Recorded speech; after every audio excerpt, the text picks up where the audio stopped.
Do you want even more free audiobooks? Start listening now. Sign up for your 3-book, 30-day free trial from AudioBooks.com. Click the link in the video description and get your 3 audiobooks free. Chapter 1 of The Way of Peace.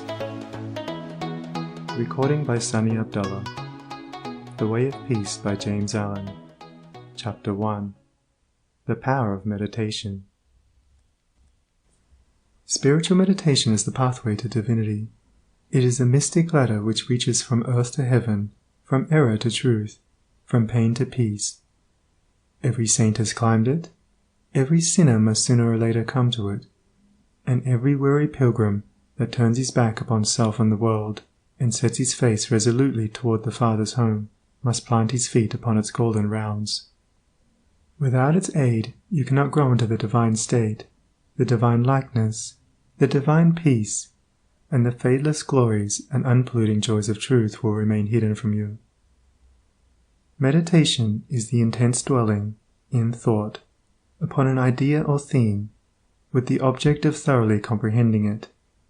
And whatsoever you constantly meditate upon, you will not only come to understand, but will grow more and more into its likeness, for it will become incorporated into your very being, will become, in fact, your very self. If, therefore, you constantly dwell upon that which is selfish and debasing, you will ultimately become selfish and debased. If you ceaselessly think upon that which is pure and unselfish, you will surely become pure and unselfish. Tell me what that is upon which you most frequently and intensely think, that to which, in your silent hours, your soul most naturally turns, and I will tell you to what place of pain or peace you are traveling, and whether you are growing into the likeness of the divine or the bestial. There is an unavoidable tendency to become literally the embodiment of that quality upon which one most constantly thinks. Let, therefore, the object of your meditation be above and not below, so that every time you revert to it in thought, you will be lifted up. Let it be pure and unmixed with any selfish element. So shall your heart become purified and drawn nearer to truth, and not defiled and dragged more hopelessly into error. Meditation, in the spiritual sense in which I am now using it, is the secret of all growth in spiritual life and knowledge. Every prophet, sage and savior became such by the power of meditation. Buddha meditated upon the truth until he could say, "I am the truth." Jesus brooded upon the divine immanence until at last he could declare, "I and my Father are one."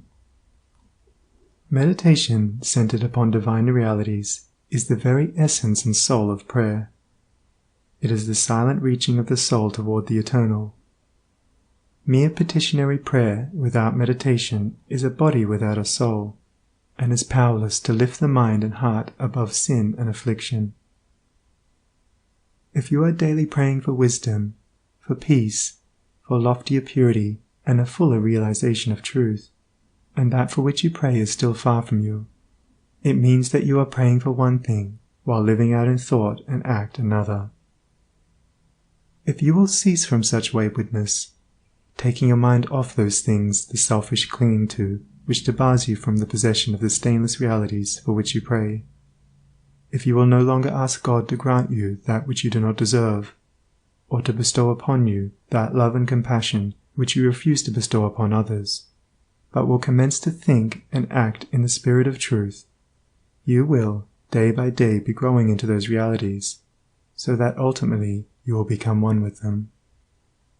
He who would secure any worldly advantage must be willing to work vigorously for it, and he would be foolish indeed who, waiting with folded arms, expected it to come to him for the mere asking.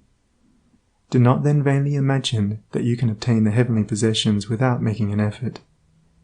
Only when you commence to work earnestly in the kingdom of truth will you be allowed to partake of the bread of life. And when you have, by patient and uncomplaining effort, earned the spiritual wages for which you ask, they will not be withheld from you.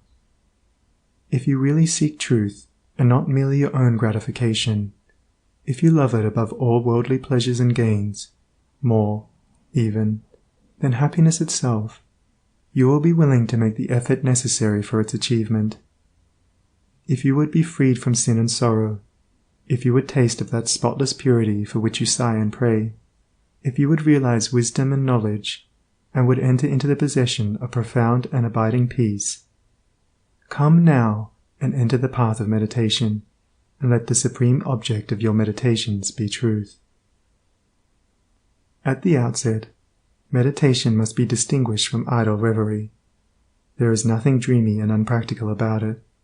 It is a process of searching and uncompromising thought which allows nothing to remain but the simple and naked truth. Thus meditating, you will no longer strive to build yourself up in your prejudices, but, forgetting self, you will remember only that you are seeking the truth. And so you will remove, one by one, the errors which you have built around yourself in the past, and will patiently wait for the revelation of truth, which will come to you when your errors have been sufficiently removed. In the silent humility of your heart, you will realize that there is an inmost center in us all, where truth abides in fullness, and around, wall upon wall, the gross flesh hems it in. This perfect, clear perception which is truth, a baffling and perverting carnal mesh blinds it, and makes all error, and to know, rather consists in opening out a way whence the imprisoned splendor may escape, than in effecting entry for a light supposed to be without. Select some portion of the day in which to meditate, and keep that period sacred to your purpose. The best time is the very early morning, when the spirit of repose is upon everything. All natural conditions will then be in your favor. The passions, after the long bodily fast of the night, will be subdued. The excitements and worries of the previous day will have died away, and the mind, strong and yet restful, will be receptive to spiritual instruction. Indeed, one of the first efforts you will be called upon to make will be to shake off lethargy and indulgence. And if you refuse, you will be unable to advance, for the demands of the Spirit are imperative. To be spiritually awakened is also to be mentally and physically awakened. The sluggard and the self-indulgent can have no knowledge of truth. He who, possessed of health and strength, wastes the calm, precious hours of the silent morning in drowsy indulgence, is totally unfit to climb the heavenly heights. He whose awakening consciousness has become alive to its lofty possibilities, who is beginning to shake off the darkness of ignorance in which the world is enveloped, rises before the stars have ceased their vigil, and, grappling with the darkness within his soul, strives, by holy aspiration, to perceive the light of truth while the unawakened world dreams on. The heights by great men reached and kept, and were not attained by sudden flight, but they, while their companions slept, were toiling upward in the night. No saint, no holy man, no teacher of truth ever lived who did not rise early in the morning. Jesus habitually rose early, and climbed the solitary mountains to engage in Holy Communion. Buddha always rose an hour before sunrise and engaged in meditation, and all of his disciples were enjoined to do the same. If you have to commence your daily duties at a very early hour, and are thus debarred from giving the early morning to systematic meditation, try to give an hour at night, and should this, by the length and laboriousness of your daily task, be denied you, you need not despair, for you may turn your thoughts upward in holy meditation in the intervals of your work, or in those few idle minutes which you now waste in aimlessness. And should your work be of that kind which becomes by practice automatic, you may meditate while engaged upon it. That eminent Christian saint and philosopher, Jacob Boehme, realized his vast knowledge of divine things whilst working long hours as a shoemaker. In every life there is time to think, and the busiest, the most laborious, is not shut out from aspiration and meditation. Spiritual meditation and self-discipline are inseparable. You will, therefore, commence to meditate upon yourself so as to try and understand yourself.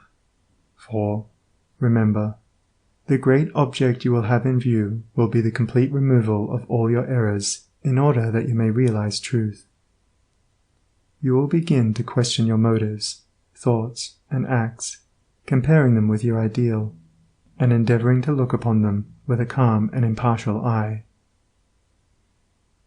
In this manner, you will be continually gaining more of that mental and spiritual equilibrium without which men are but helpless straws upon the ocean of life.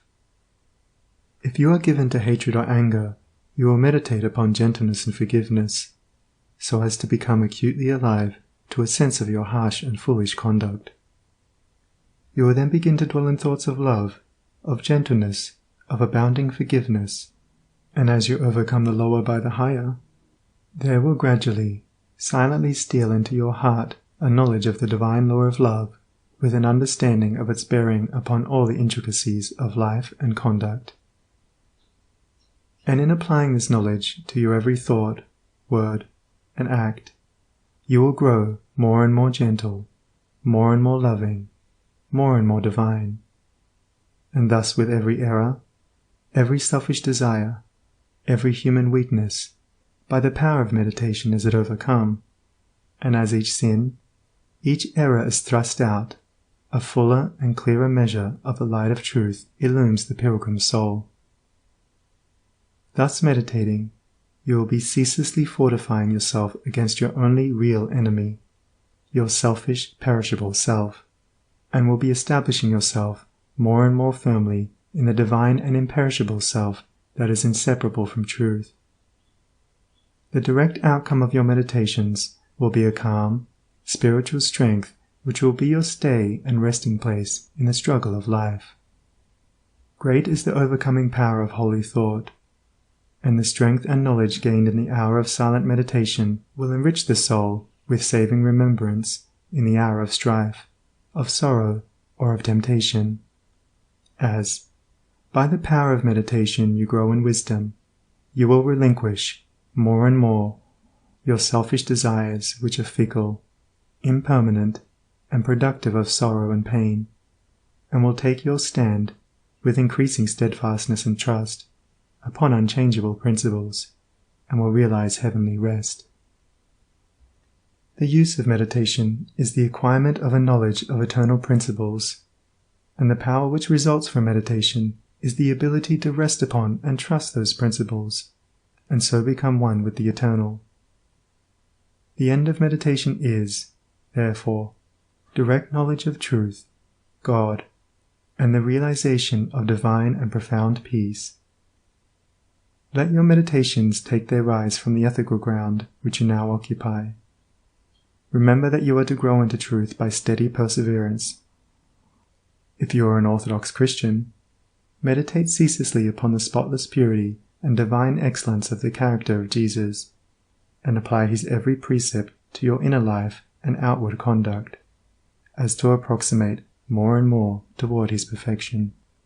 Do not be as those religious ones who, refusing to meditate upon the law of truth and to put into practice the precepts given to them by their master, are content to formally worship, to cling to their particular creeds, and to continue in the ceaseless round of sin and suffering.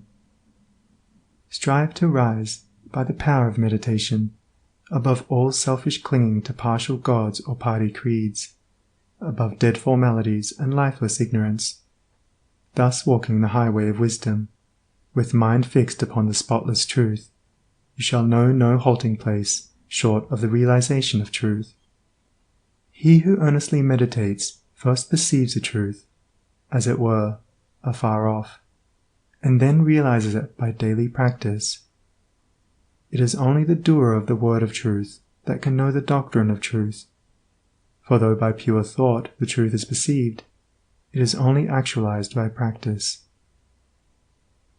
Said the divine Gautama, the Buddha, "He who gives himself up to vanity, and does not give himself up to meditation, forgetting the real aim of life, and grasping at pleasure, will in time envy him who has exerted himself in meditation." And he instructed his disciples in the following 5 great meditations. The first meditation is the meditation of love, in which you so adjust your heart that you long for the weal and welfare of all beings, including the happiness of your enemies. The second meditation is the meditation of pity, in which you think of all beings in distress, vividly representing in your imagination their sorrows and anxieties, as to arouse a deep compassion for them in your soul. The third meditation is the meditation of joy, in which you think of the prosperity of others and rejoice with their rejoicings. The fourth meditation is the meditation of impurity, in which you consider the evil consequences of corruption, the effects of sin and diseases. How trivial often the pleasure of the moment, and how fatal its consequences. The fifth meditation is the meditation on serenity, in which you rise above love and hate, tyranny and oppression, wealth and want, and regard your own fate with impartial calmness and perfect tranquility. By engaging in these meditations, the disciples of the Buddha arrived at a knowledge of the truth. But whether you engage in these particular meditations or not matters little, so long as your object is truth, so long as you hunger and thirst for that righteousness which is a holy heart and a blameless life. In your meditations, therefore, let your heart grow and expand with ever-broadening love, until, freed from all hatred and passion and condemnation, it embraces the whole universe with thoughtful tenderness. As the flower opens its petals to receive the morning light, so open your soul more and more to the glorious light of truth. Soar upward upon the wings of aspiration, be fearless, and believe in the loftiest possibilities. Believe that a life of absolute meekness is possible. Believe that a life of stainless purity is possible. Believe that a life of perfect holiness is possible. Believe that the realization of the highest truth is possible. He who so believes climbs rapidly the heavenly hills, whilst the unbelievers continue to grope darkly and painfully in the fog-bound valleys. So believing, so aspiring, so meditating, divinely sweet and beautiful will be your spiritual experiences, and glorious the revelations that will enrapture your inward vision. As you realize the divine love, the divine justice, the divine purity, the perfect law of good or God, great will be your bliss and deep your peace. Old things will pass away, and all things will become new. The veil of the material universe, so dense and impenetrable to the eye of error, so thin and gauzy to the eye of truth, will be lifted, and the spiritual universe will be revealed. Time will cease, and you will live only in eternity. Change and mortality will no longer cause you anxiety and sorrow, for you will become established in the unchangeable, and will dwell in the very heart of immortality. Star of Wisdom.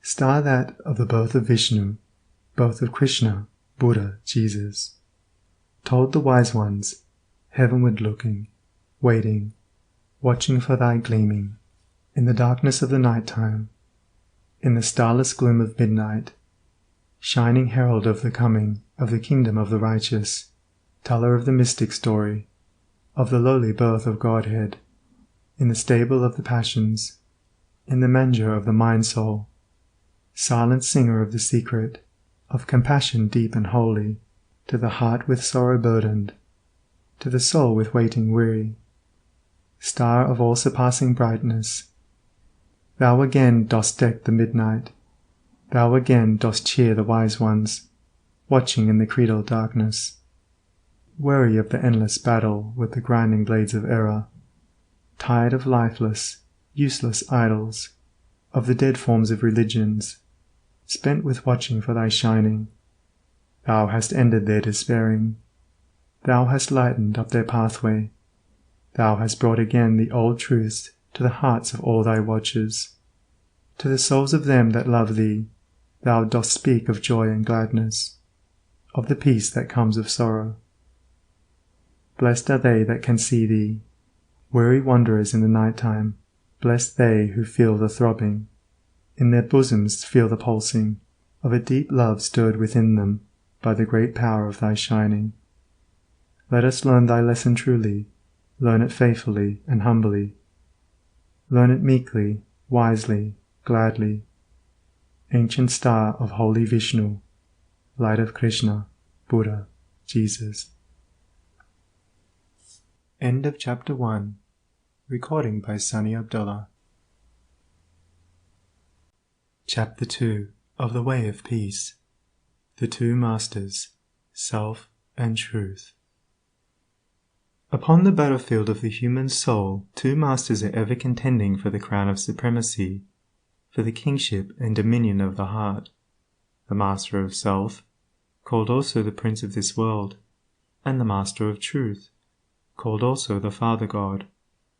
The master self is that rebellious one whose weapons are passion, pride, avarice, vanity, self-will, implements of darkness. The master truth is that meek and lowly one whose weapons are gentleness, patience, purity, sacrifice, humility, love, instruments of light.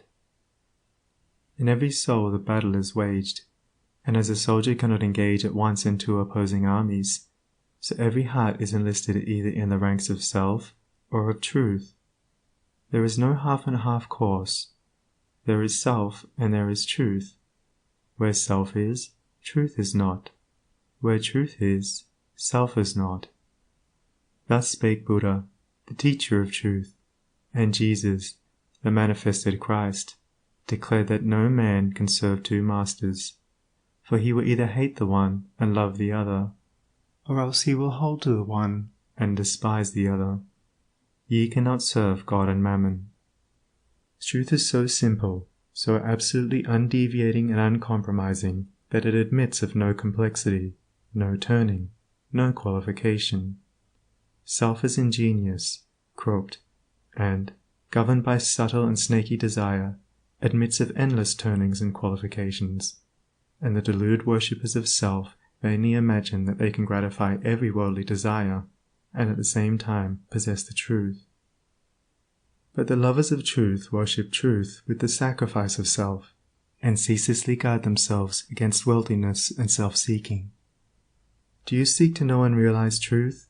Then you must be prepared to sacrifice, to renounce to the utmost, for truth in all its glory can only be perceived and known when the last vestige of self has disappeared. The eternal Christ declared that he who would be his disciple must deny himself daily. Are you willing to deny yourself, to give up your lusts, your prejudices, your opinions? If so, you may enter the narrow way of truth, and find that peace from which the world is shut out. The absolute denial, the utter extinction of self is the perfect state of truth, and all religions and philosophies are but so many aids to this supreme attainment. Self is the denial of truth. Truth is the denial of self. As you let self die, you will be reborn in truth. As you cling to self, truth will be hidden from you. Whilst you cling to self, your path will be beset with difficulties, and repeated pains, sorrows, and disappointments will be your lot. There are no difficulties in truth, and coming to truth, you will be freed from all sorrow and disappointment. Truth in itself is not hidden and dark. It is always revealed and is perfectly transparent, but the blind and wayward self cannot perceive it. The light of day is not hidden except to the blind, and the light of truth is not hidden except to those who are blinded by self. Truth is the one reality in the universe, the inward harmony, the perfect justice, the eternal love. Nothing can be added to it nor taken from it. It does not depend upon any man, but all men depend upon it.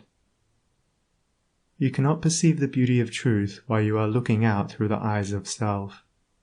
If you are vain, you will color everything with your own vanities. If lustful, your heart and mind will be so clouded with the smoke and flames of passion that everything will appear distorted through them. If proud and opinionative, you will see nothing in the whole universe except the magnitude and importance of your own opinions. There is one quality which preeminently distinguishes the man of truth from the man of self, and that is humility. To be not only free from vanity, stubbornness, and egotism, but to regard one's own opinions as of no value. This indeed is true humility. He who is immersed in self regards his own opinions as truth, and the opinions of other men as error. But that humble truth-lover who has learned to distinguish between opinion and truth regards all men with the eye of charity, and does not seek to defend his opinions against theirs, but sacrifices those opinions that he may love them more, that he may manifest the spirit of truth. For truth in its very nature is ineffable and can only be lived. He who has most of charity has most of truth. Men engage in heated controversies, and foolishly imagine that they are defending the truth, when in reality they are merely defending their own petty interests and perishable opinions. The follower of self takes up arms against others. The follower of truth takes up arms against himself. Truth, being unchangeable and eternal, is independent of your opinion and of mine. We may enter into it, or we may stay outside, but both our defense and our attack are superfluous, and are hurled back upon ourselves.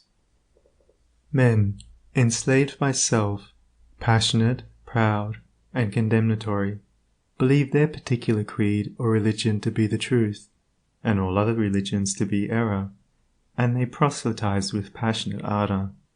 There is but one religion, the religion of truth.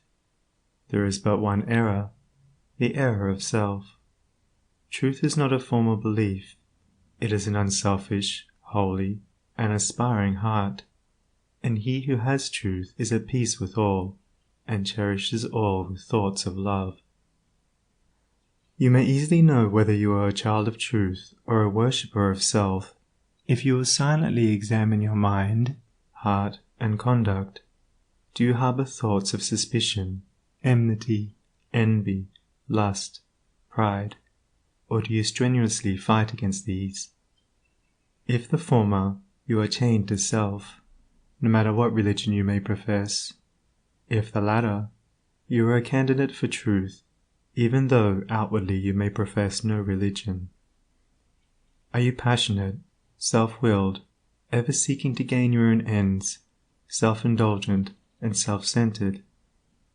Or are you gentle, mild, unselfish, quit of every form of self-indulgence, and are ever ready to give up your own? If the former, self is your master. If the latter, truth is the object of your affection. Do you strive for riches? Do you fight with passion for your party? Do you lust for power and leadership? Are you given to ostentation and self-praise? Or have you given up the love of riches? Have you relinquished all strife? Are you content to take the lowest place and to be passed by unnoticed? And have you ceased to talk about yourself and regard yourself with self-complacent pride? If the former, even though you may imagine you worship God, the God of your heart is self. If the latter, even though you may withhold your lips from worship, you are dwelling with the Most High. The signs by which the truth lover is known are unmistakable. Here the holy Krishna declared them in Sir Edward Arnold's beautiful rendering of the Bhagavad Gita. Fearlessness, singleness of soul, the will always to strive for wisdom, open hand and governed appetites, and piety, and love of lonely study, humbleness, uprightness, heed to injure naught which lives, truthfulness, slowness unto wrath, a mind that lightly letteth go what others prize, and equanimity, and charity which spiteth no man's faults, and tenderness towards all that suffer, a contented heart, fluttered by no desires, a bearing mild, modest and grave, with manhood nobly mixed, with patience, fortitude, and purity, an unrevengeful spirit, never given to rate itself too high. Such be the signs, O Indian Prince, of him whose feet are set on that fair path which leads to heavenly birth. When men, lost in the devious ways of error and self, have forgotten the heavenly birth, the state of holiness and truth. They set up artificial standards by which to judge one another, and make acceptance of and adherence to their own particular theology the test of truth. And so men are divided one against another, and there is ceaseless enmity and strife, and unending sorrow and suffering. Reader, do you seek to realize the birth into truth? There is only one way. Let self die. All those lusts, appetites, desires, opinions, limited conceptions and prejudices to which you have hitherto so tenaciously clung, let them fall from you. Let them no longer hold you in bondage, and truth will be yours. Cease to look upon your own religion as superior to all others, and strive humbly to learn the supreme lesson of charity. No longer cling to the idea, so productive of strife and sorrow, that the Saviour whom you worship is the only Saviour, and that the Saviour whom your brother worships with equal sincerity and ardour is an impostor. But seek diligently the path of holiness, and then you will realize that every holy man is a saviour of mankind. The giving up of self is not merely the renunciation of outward things. It consists of the renunciation of the inward sin, the inward error. Not by giving up vain clothing, not by relinquishing riches, not by abstaining from certain foods, not by speaking smooth words, not by merely doing these things is the truth found, but by giving up the spirit of vanity, by relinquishing the desire for riches, by abstaining from the lust of self-indulgence, by giving up all hatred, strife, condemnation, and self-seeking, and becoming gentle and pure at heart. By doing these things is the truth found. To do the former and not to do the latter is Pharisaism and hypocrisy, whereas the latter includes the former. You may renounce the outward world and isolate yourself in a cave or in the depths of a forest, but you will take all your selfishness with you, and unless you renounce that, great indeed will be your wretchedness and deep your delusion. You may remain just where you are, performing all your duties, and yet renounce the world, the inward enemy. To be in the world and yet not of the world is the highest perfection. The most blessed peace is to achieve the greatest victory. The renunciation of self is the way of truth. Therefore, enter the path. There is no grief like hate, no pain like passion, no deceit like sense. Enter the path. Far hath he gone whose foot treads down one fond offence. As you succeed in overcoming self, you will begin to see things in their right relations. He who is swayed by any passion, prejudice, like or dislike, adjusts everything to that particular bias, and sees only his own delusions. He who is absolutely free from all passion, prejudice, preference and partiality, sees himself as he is, sees others as they are, sees all things in their proper proportions and right relations. Having nothing to attack, nothing to defend, nothing to conceal, and no interests to guard, he is at peace. He has realized the profound simplicity of truth, for this unbiased, tranquil, blessed state of mind and heart is the state of truth. He who attains to it dwells with the angels, and sits at the footstool of the Supreme, knowing the great law, knowing the origin of sorrow, knowing the secret of suffering, knowing the way of emancipation in truth. How can such a one engage in strife and condemnation?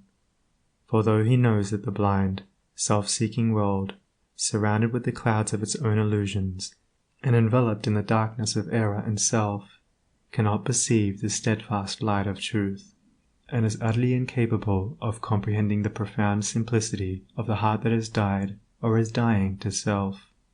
Yet he also knows that when the suffering ages have piled up mountains of sorrow, the crushed and burdened soul of the world will fly to its final refuge, and that when the ages are completed, every prodigal will come back to the fold of truth. And so he dwells in goodwill toward all, and regards all with that tender compassion which a father bestows upon his wayward children. Men cannot understand truth because they cling to self, because they believe in and love self, because they believe self to be the only reality, whereas it is the one delusion.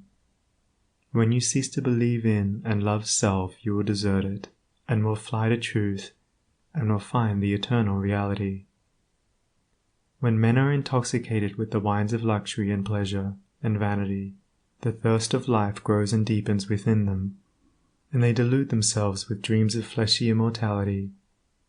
But when they come to reap the harvest of their own sowing, and pain and sorrow supervene, then, crushed and humiliated, relinquishing self and all the intoxications of self, they come, with aching hearts, to the one immortality, the immortality that destroys all delusions, the spiritual immortality in truth.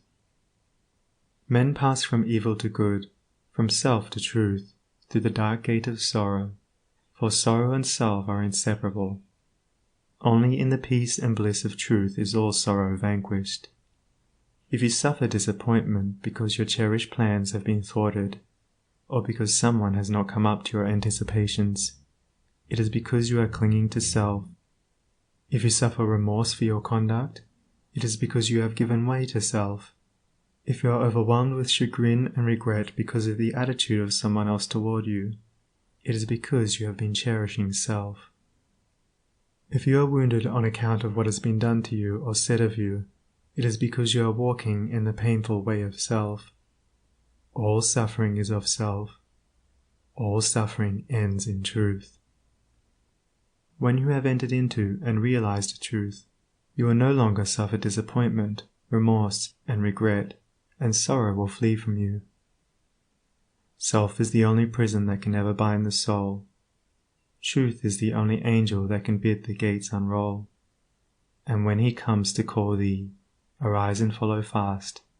His way may lie through darkness, but it leads to light at last.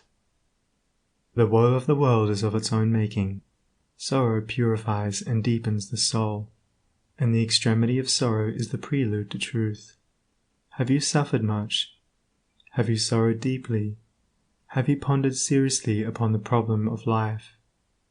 If so, you are prepared to wage war against self and to become a disciple of truth.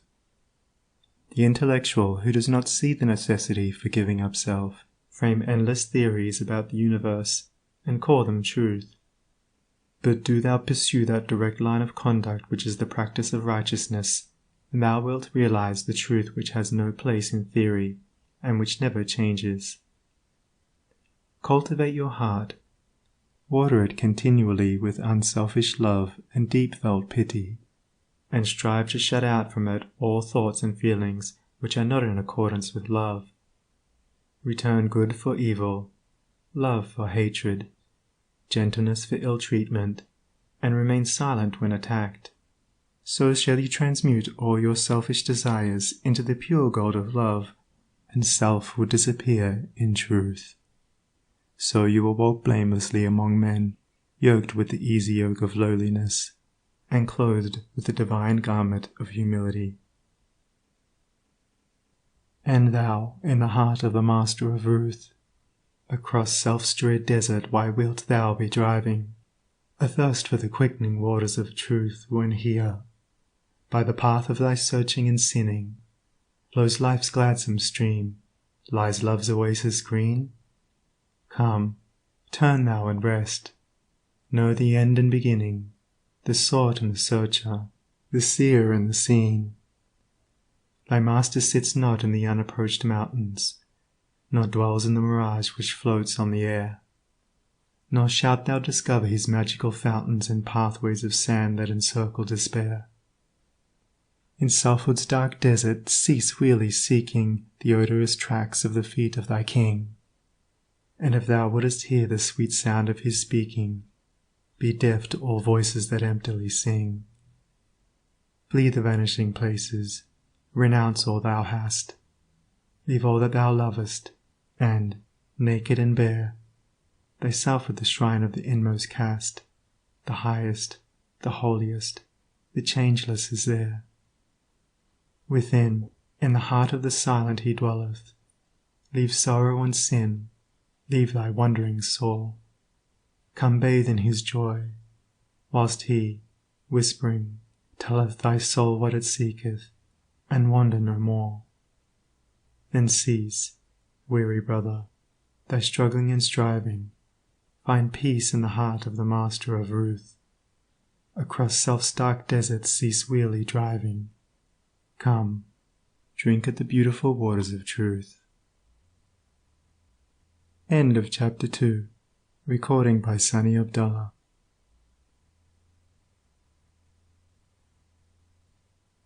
Chapter 3 of the Way of Peace, the Acquirement of Spiritual Power. The world is filled with men and women seeking pleasure, excitement, novelty, seeking ever to be moved to laughter or tears, not seeking strength, stability, and power, but courting weakness, and eagerly engaged in dispersing what power they have. Men and women of real power and influence are few, because few are prepared to make the sacrifice necessary to the acquirement of power, and fewer still are ready to patiently build up character. To be swayed by your fluctuating thoughts and impulses is to be weak and powerless. To rightly control and direct those forces is to be strong and powerful. Men of strong animal passions have much of the ferocity of the beast, but this is not power. The elements of power are there, but it is only when this ferocity is tamed and subdued by the higher intelligence that real power begins. And men can only grow in power by awakening themselves to higher and even higher states of intelligence and consciousness. The difference between a man of weakness and one of power lies not in the strength of the personal will, for the stubborn man is usually weak and foolish, but in that focus of consciousness which represents their states of knowledge. The pleasure seekers, the lovers of excitement, the hunters after novelty, and the victims of impulse and hysterical emotion lack that knowledge of principles which gives balance, stability, and influence. A man commences to develop power when, checking his impulses and selfish inclinations, he falls back upon the higher and calmer consciousness within him and begins to steady himself upon a principle. The realization of unchanging principles in consciousness is at once the source and secret of the highest power.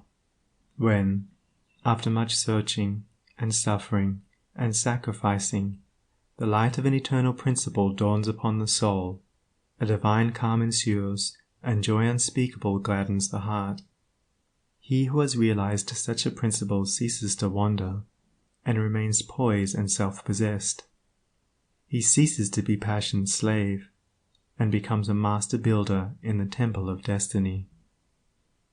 The man that is governed by self, and not by a principle, changes his front when his selfish comforts are threatened. Deeply intent upon defending and guarding his own interests, he regards all means as lawful that will subserve that end. He is continually scheming as to how he may protect himself against his enemies, being too self-centered to perceive that he is his own enemy. Such a man's work crumbles away, for it is divorced from truth and power. All effort that is grounded upon self perishes. Only that work endures that is built upon an indestructible principle. The man that stands upon a principle is the same calm, dauntless, self-possessed man under all circumstances. When the hour of trial comes, and he has to decide between his personal comforts and truth, he gives up his comforts and remains firm. Even the prospect of torture and death cannot alter or deter him. The man of self regards the loss of his wealth, his comforts, or his life as the greatest calamities which can befall him.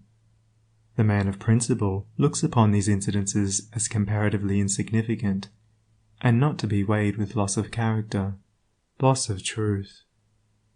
To desert truth is, to him, the only happening which can really be called a calamity. It is the hour of crisis which decides who are the minions of darkness, and who the children of light. It is the epoch of threatening disaster, ruin, and persecution, which divides the sheep from the goats, and reveals to the reverential gaze of succeeding ages the men and women of power. It is easy for a man, so long as he is left in the enjoyment of his possessions, to persuade himself that he believes in and adheres to the principles of peace, brotherhood, and universal love. But if, when his enjoyments are threatened, or he imagines they are threatened, he begins to clamor loudly for war, he shows that he believes in and stands upon, not peace, brotherhood, and love, but strife, selfishness, and hatred. He who does not desert his principles when threatened with the loss of every earthly thing, even to the loss of reputation and life, is the man of power, is the man whose every word and work endures, is the man whom the afterworld honors, reveres, and worships.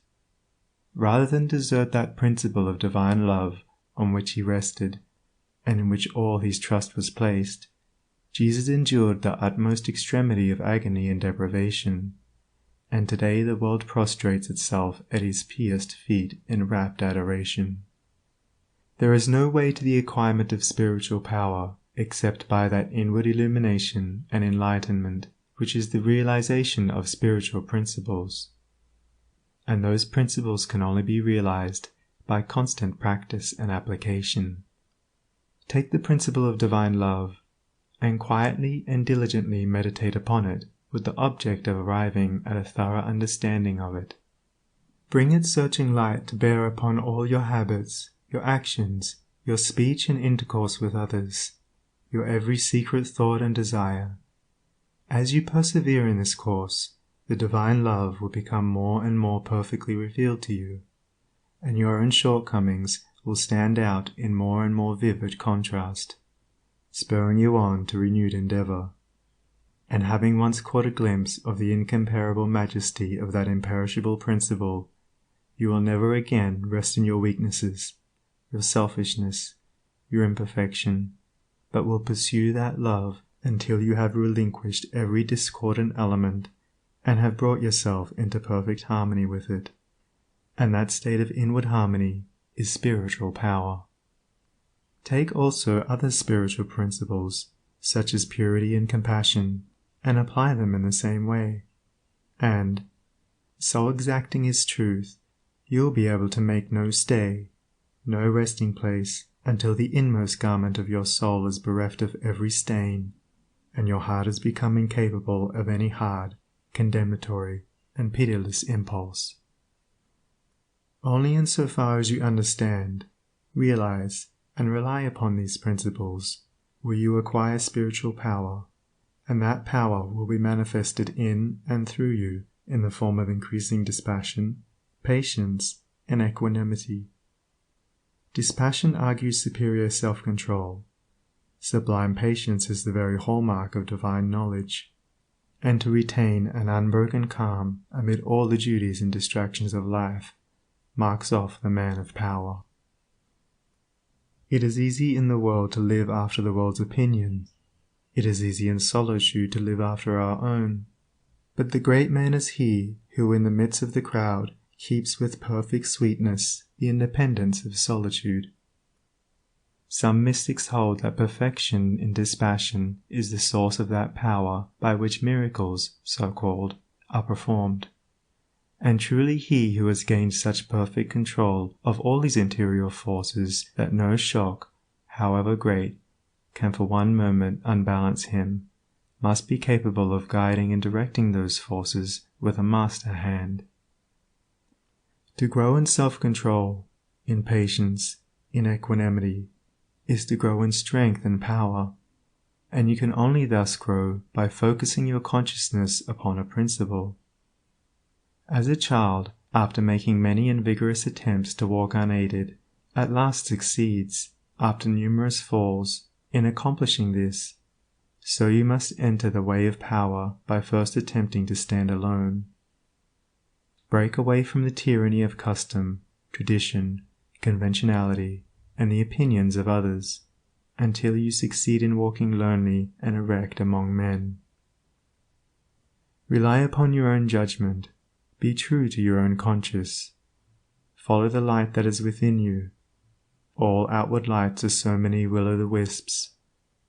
There will be those who tell you that you are foolish, that your judgment is faulty, that your conscience is all awry, and that the light within you is darkness.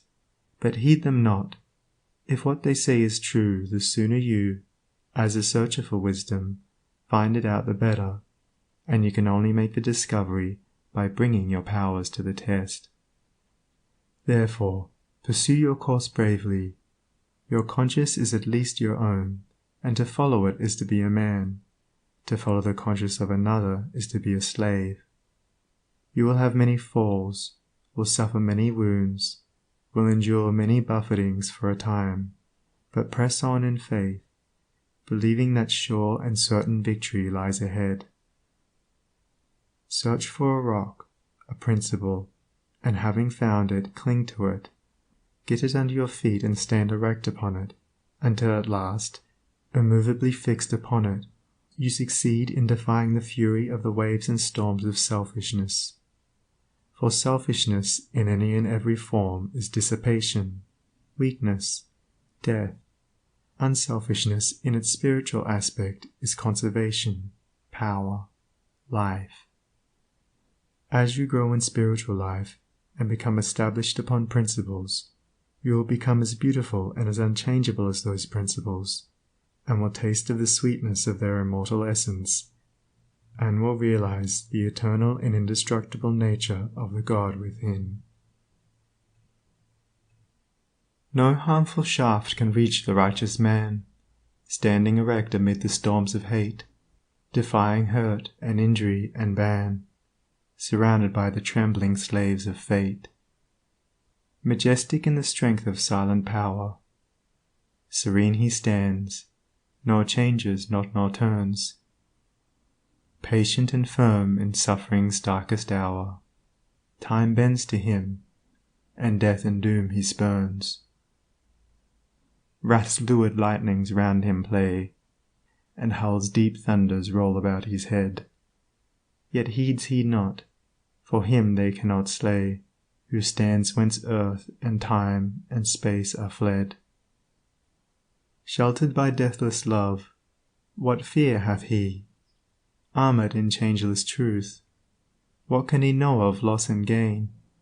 Knowing eternity, he moves not whilst the shadows come and go.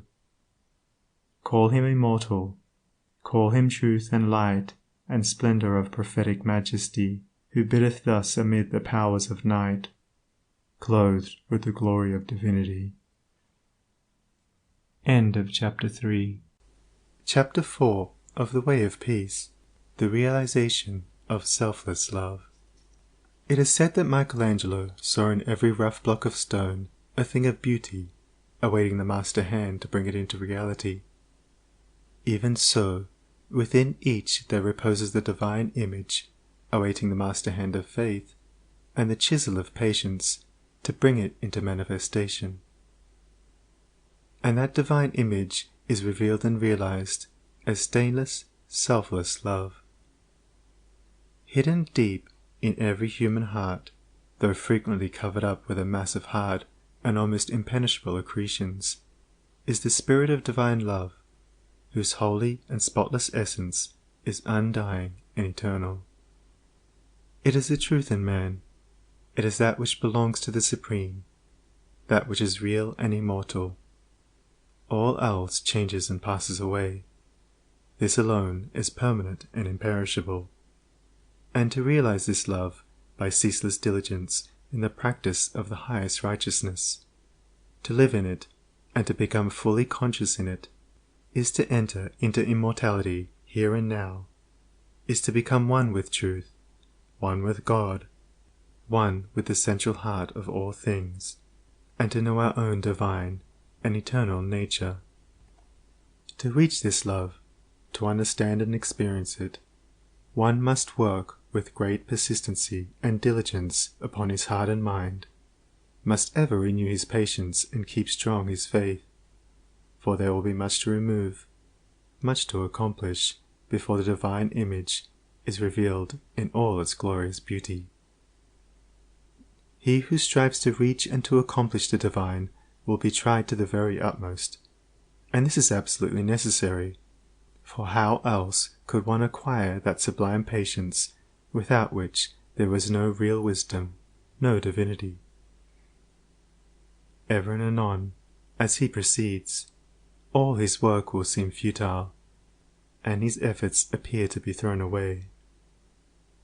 Every now and then a hasty touch will mar his image, and perhaps when he imagines his work is almost completed, he will find what he imagined to be the beautiful form of divine love utterly destroyed, and he must begin again with his past bitter experience to guide and help him.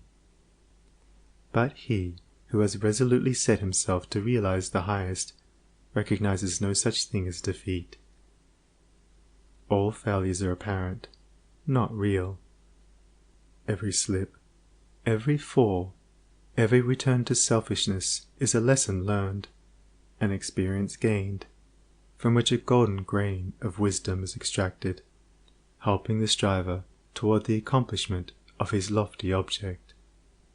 To recognize that of our vices we can frame a ladder, if we will but tread beneath our feet each deed of shame, is to enter the way that leads unmistakably toward the divine, and the failings of one who thus recognizes are so many dead selves, upon which he rises, as upon stepping stones, to higher things. Once come to regard your failings, your sorrows and sufferings as so many voices telling you plainly where you are weak and faulty, where you fall below the true and the divine. You will then begin to ceaselessly watch yourself, and every slip, every pang of pain will show you where you are to set to work, and what you have to remove out of your heart in order to bring it nearer to the likeness of the divine, nearer to the perfect love.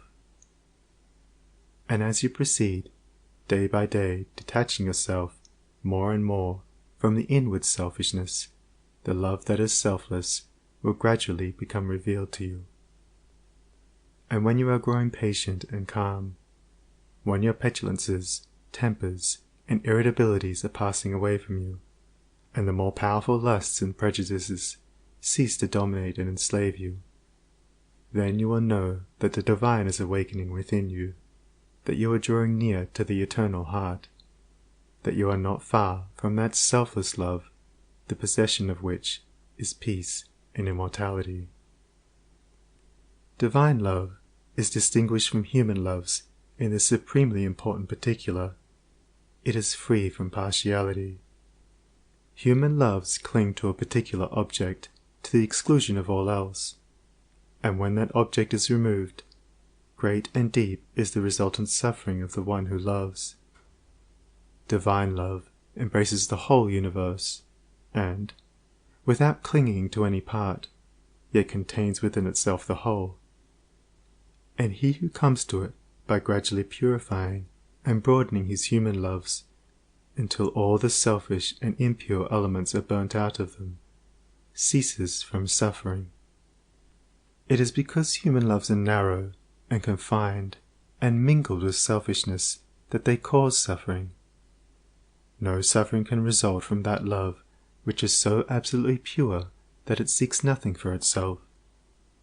Nevertheless, human loves are absolutely necessary steps toward the divine, and no soul is prepared to partake of divine love until it has become capable of the deepest and most intense human love. It is only by passing through human loves and human sufferings that divine love is reached and realized. All human loves are perishable, like the forms to which they cling. But there is a love that is imperishable, that does not cling to appearances. All human loves are counterbalanced by human hates, but there is a love that admits of no opposite or reaction, divine and free from all taint of self, that sheds its fragrance on all alike. Human loves are reflections of the divine love, and draw the soul nearer to the reality, the love that knows neither sorrow nor change.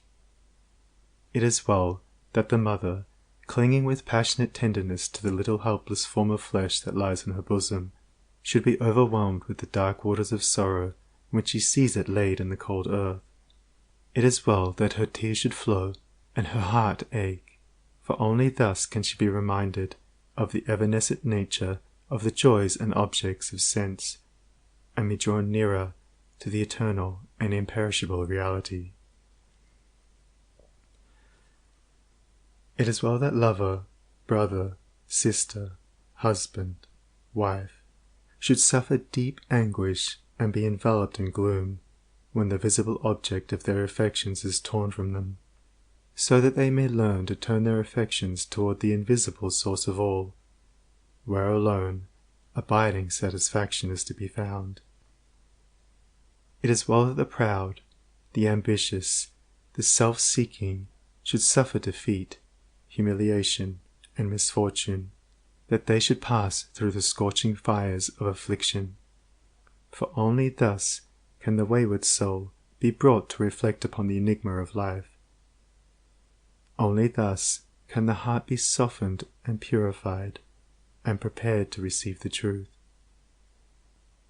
When the sting of anguish penetrates the heart of human love, when gloom and loneliness and desertion cloud the soul of friendship and trust, then it is that the human heart turns toward the sheltering love of the eternal, and finds rest in its silent peace. And whoever comes to this love is not turned away comfortless, is not pierced with anguish, nor surrounded with gloom, and is never deserted in the dark hour of trial. The glory of divine love can only be revealed in the heart that is chastened by sorrow, and the image of the heavenly state can only be perceived and realized when the lifeless, formless accretions of ignorance and self are hewn away. Only that love that seeks no personal gratification or reward, that does not make distinctions, and that leaves behind no heartaches, can be called divine. Men, clinging to self and to the comfortless shadows of evil, are in the habit of thinking of divine love as something belonging to a God who is out of reach, as something outside themselves, and that must forever remain outside. Truly, the love of God is ever beyond the reach of self, but when the heart and mind are emptied of self, then the selfless love, the supreme love, the love that is of God, or good, becomes an inward and abiding reality. And this inward realization of holy love is none other than the love of Christ that is so much talked about and so little comprehended. The love that not only saves the soul from sin, but lifts it also above the power of temptation. But how may one attain to this sublime realization? The answer which truth has always given, and will ever give to this question, is, empty thyself, and I will fill thee. Divine love cannot be known until self is dead, for self is the denial of love, and how can that which is known be also denied?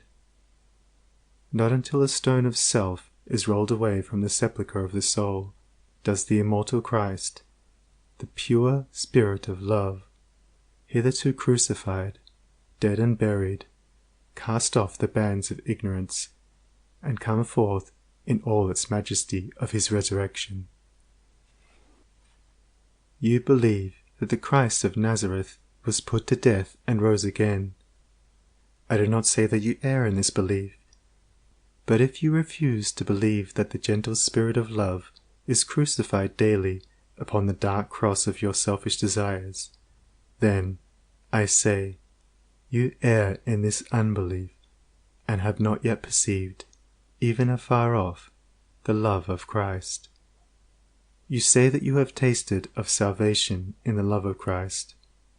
Are you saved from your temper, your irritability, your vanity, your personal dislikes, your judgment and condemnation of others? If not, from what are you saved? And wherein have you realized the transforming love of Christ? He who has realized the love that is divine has become a new man, and has ceased to be swayed and dominated by the old elements of self. He is known for his patience, his purity, his self-control, his deep charity of heart, and his unalterable sweetness. Divine or selfless love is not a mere sentiment or emotion. It is a state of knowledge which destroys the domination of evil and the belief in evil, and lifts the soul into the joyful realization of the supreme good. To the divinely wise, knowledge and love are one and inseparable. It is toward the complete realization of this divine love that the whole world is moving. It was for this purpose that the universe came into existence, and every grasping at happiness, every reaching out of the soul toward objects, ideas, and ideals, is an effort to realize it. But the world does not realize this love at present because it is grasping at the fleeting shadow and ignoring, in its blindness, the substance. And so suffering and sorrow continue, and must continue until the world, taught by its self-inflicted pains, discovers the love that is selfless, the wisdom that is calm and full of peace. And this love, this wisdom, this peace, this tranquil state of mind and heart may be attained to, may be realized by all who are willing and ready to yield up self, and who are prepared to humbly enter into a comprehension of all that the giving up of self involves. There is no arbitrary power in the universe, and the strongest chains of fate by which men are bound are self-forged. Men are chained to that which causes suffering because they desire to be so, because they love their chains, because they think their little dark prison of self is sweet and beautiful, and they are afraid that if they desert that prison, they will lose all that is real and worth having. Ye suffer from yourselves, none else compels, none other holds that ye shall live and die. And the indwelling power which forges the chains and built around itself the dark and narrow prison can break away when it desires and wills to do so, and the soul does will to do so when it has discovered the worthlessness of its own prison, when long suffering has prepared it for the reception of the boundless light and love. As the shadow follows the form, and the smoke comes after the fire, so effect follows cause, and suffering and bliss follow the thoughts and deeds of men. There is no effect in the world around us, but has its hidden or revealed cause, and that cause is in accordance with absolute justice. Men reap a harvest of suffering, because in the near or distant past they have sown the seeds of evil. They reap a harvest of bliss, also as a result of their own sowing of the seeds of good. Let a man meditate upon this, let him strive to understand it, and he will then begin to sow only seeds of good, and will burn up the tares and weeds which he has formerly grown in the garden of his heart. The world does not understand the love that is selfless, because it is engrossed in the pursuit of its own pleasures, and cramped within the narrow limits of perishable interests, mistaking, in its ignorance, those pleasures and interests for real and abiding things. Caught in the flames of fleshly lusts, and burning with anguish, it sees not the pure and the peaceful beauty of truth. Feeding upon the swinish husks of error and self-delusion, it is shut out from the mansion of all-seeing love.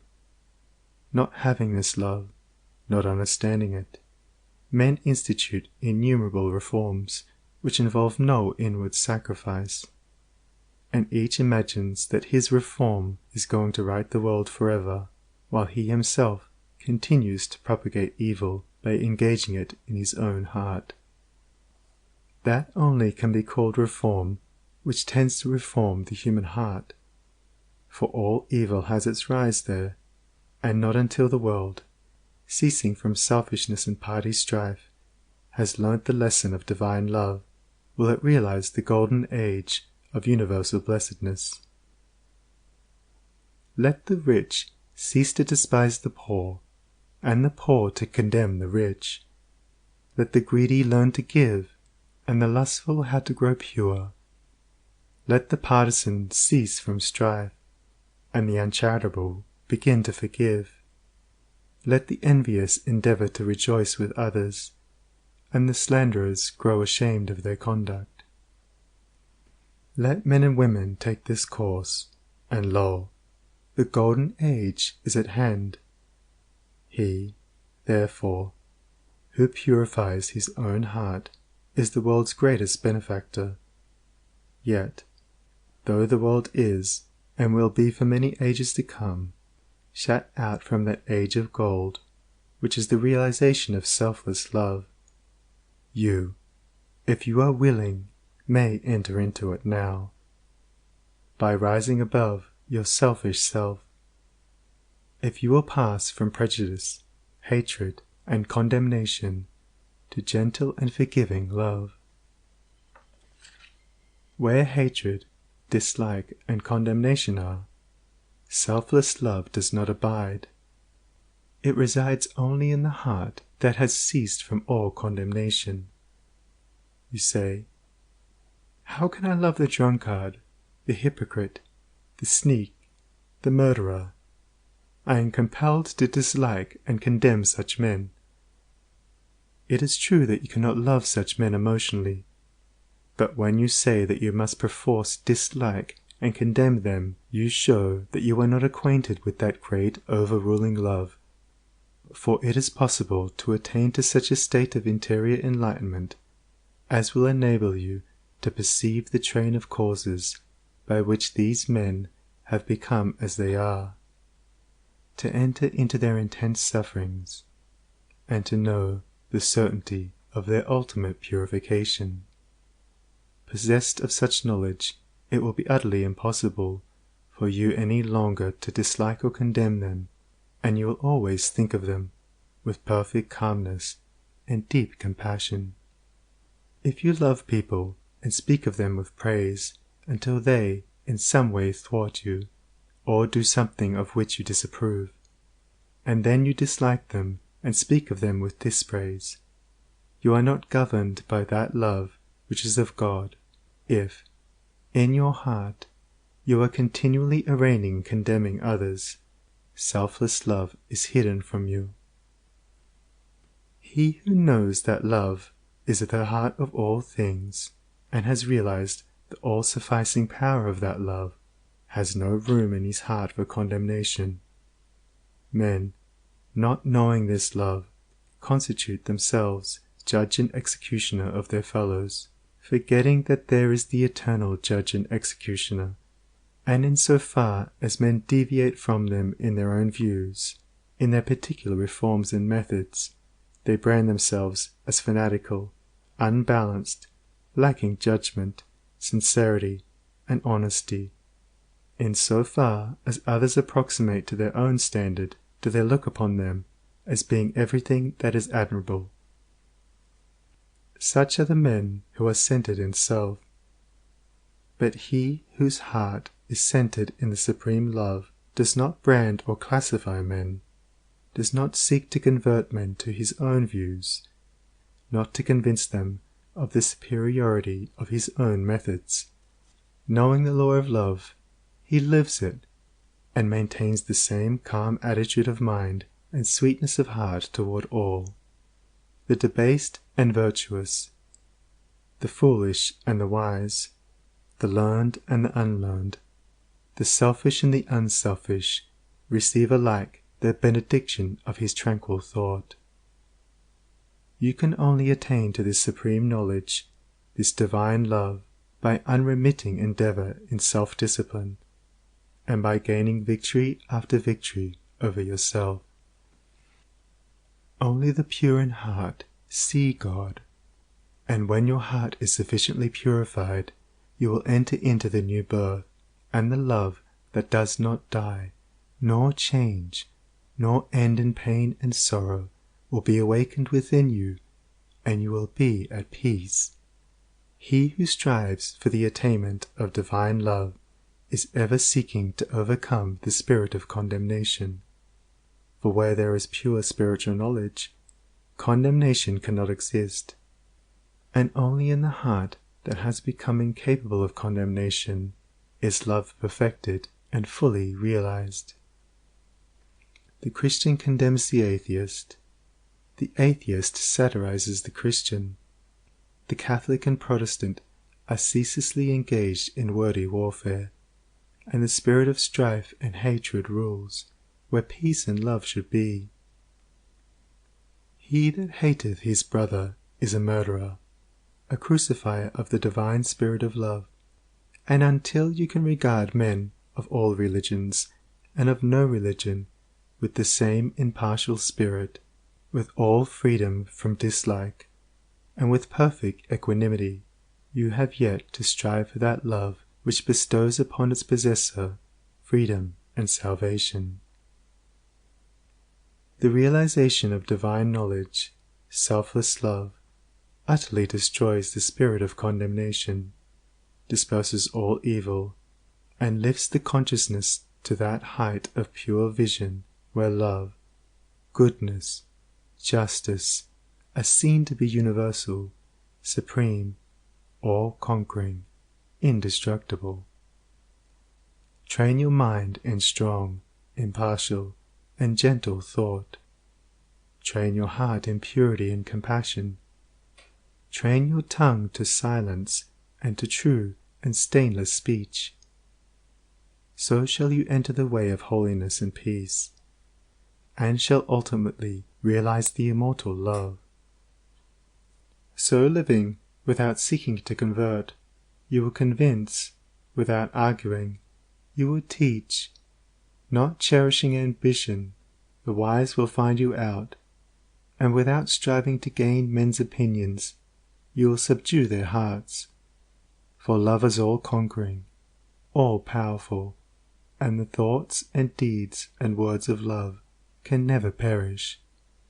To know that love is universal, supreme, all-sufficing, to be freed from the trammels of evil, to be quit of the inward unrest, to know that all men are striving to realize the truth, each in his own way, to be satisfied, sorrowless, serene. This is peace. This is gladness. This is immortality. This is divinity. This is the realization of selfless love.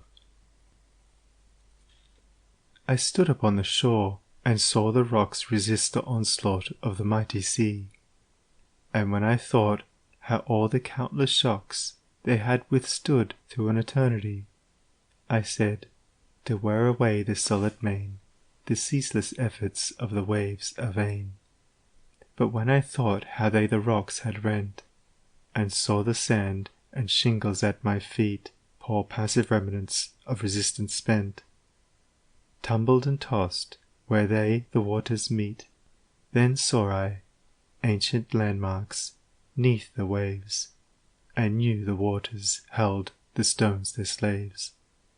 I saw the mighty work the waters wrought, by patient softness and unceasing flow, how they the proudest promontory brought unto their feet, and massy hills laid low, how the soft drops the adamine wall conquered at last, and brought it to its fall. And then I knew that hard, resisting sin should yield at last to love's soft, ceaseless roll, coming and going, ever flowing, upon the proud rocks of the human soul, that all resistance should be spent and past, and every heart yield unto it at last. End of Chapter 4. Chapter 5 of the Way of Peace, Entering into the Infinite. From the beginning of time, man, in spite of his bodily appetites and desires, in the midst of all his clinging to earthly and impermanent things, has ever been intuitively conscious of the limited, transient, and illusionary nature of his material existence, and in his sane and silent moments has tried to reach out into a comprehension of the infinite, and has turned with tearful aspiration toward the restful reality of the eternal heart. While vainly imagining that the pleasures of earth are real and satisfying, pain and sorrow continually remind him of their unreal and unsatisfying nature. Ever striving to believe that complete satisfaction is to be found in material things, he is conscious of an inward and persistent revolt against this belief, which revolt is at once a refutation of his essential mortality, and an inherent and imperishable proof that only in the immortal, the eternal, the infinite, can he find abiding satisfaction and unbroken peace. And here is the common ground of faith, here is the root and spring of all religion, here the soul of brotherhood and the heart of love, that man is essentially and spiritually divine and eternal, and that, immersed in mortality and troubled with unrest, he is ever striving to enter into a consciousness of his real nature. The spirit of man is inseparable from the infinite, and can be satisfied with nothing short of the infinite, and the burden of pain will continue to weigh upon a man's heart, and the shadows of sorrow to darken his pathway, until, ceasing from his wanderings in the dream world of matter, he comes back to his home in the reality of the eternal.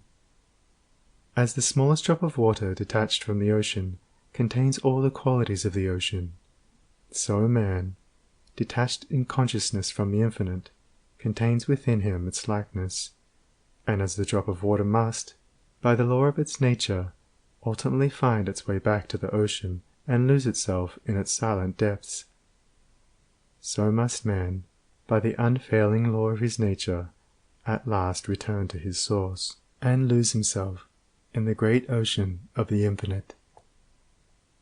To become one with the infinite is the goal of man. To enter into perfect harmony with the eternal law is wisdom, love, and peace. But this divine state is, and must ever be, incomprehensible to the merely personal.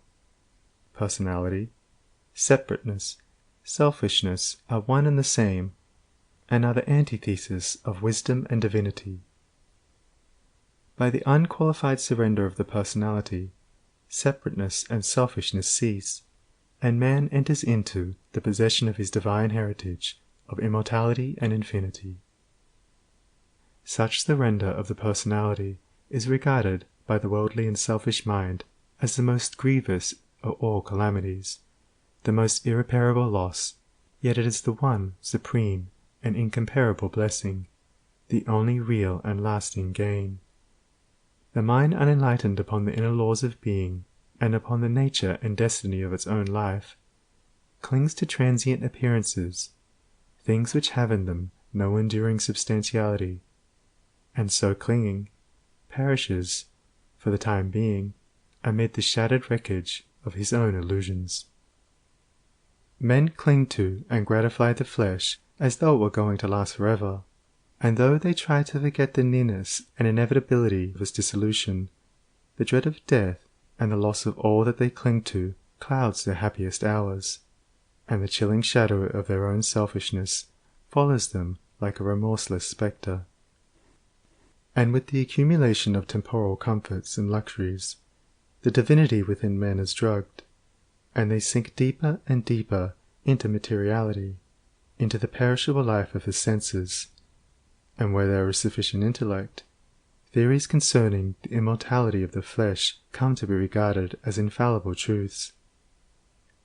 When a man's soul is clouded with selfishness in any or every form, he loses the power of spiritual discrimination, and confuses the temporal with the eternal, the perishable with the permanent, mortality with immortality, and error with truth. It is thus that the world has come to be filled with theories and speculations, having no foundation in human experience. Every body of flesh contains within itself, from the hour of birth, the elements of its own destruction, and by the unalterable law of its own nature must it pass away. The perishable in the universe can never become permanent. The permanent can never pass away. The mortal can never become immortal. The immortal can never die. The temporal cannot become eternal, nor the eternal become temporal. Appearance can never become reality, nor reality fade into appearance. Error can never become truth, nor can truth become error. Man cannot immortalize the flesh, but, by overcoming the flesh, by relinquishing all its inclinations, he can enter into the region of immortality. God alone hath immortality, and only by realizing the God state of consciousness does man enter into immortality. All nature in its myriad forms of life is changeable, impermanent, unenduring. Only the informing principle of nature endures. Nature is many, and is marked by separation. The informing principle is one, and is marked by unity. By overcoming the senses and the selfishness within, which is the overcoming of nature, man emerges from the chrysalis of the personal and illusory, and wings himself into the glorious light of the impersonal, the region of universal truth, out of which all perishable forms come. Let men, therefore, practice self-denial. Let them conquer their animal inclinations. Let them refuse to be enslaved by luxury and pleasure. Let them practice virtue, and grow daily into higher and even higher virtue, until at last they grow into the divine, and enter into both the practice and comprehension of humility, meekness, forgiveness, compassion, and love, which practice and comprehension constitute divinity. Good will gives insight, and only he who has so conquered his personality that he has but one attitude of mind, that of good will, toward all creatures, is possessed of divine insight, and is capable of distinguishing the true from the false.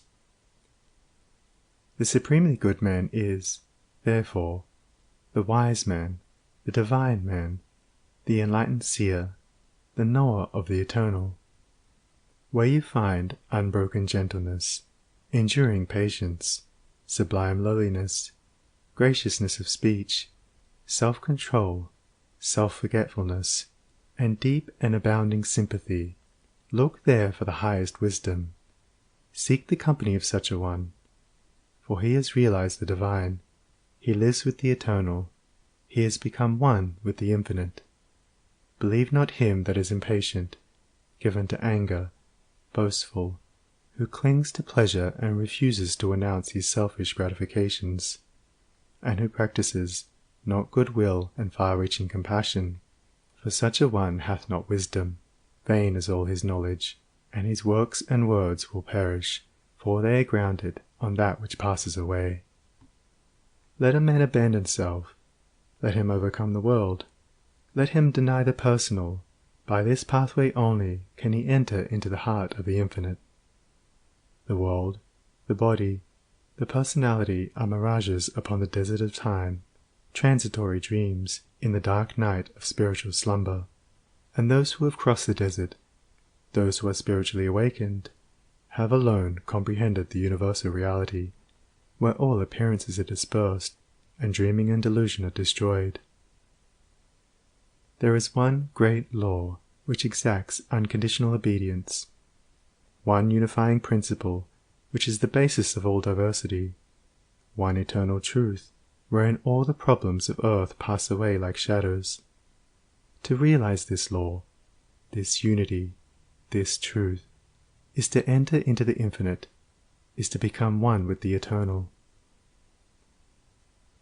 To center one's life in the great law of love is to enter into rest, harmony, peace, to refrain from all participation in evil and discord, to cease from all resistance to evil, and from the omission of that which is good, and to fall back upon unswerving obedience to the holy calm within, is to enter into the inmost heart of things, is to attain to a living, conscious experience of that eternal and infinite principle which must ever remain a hidden mystery to the merely perspective intellect.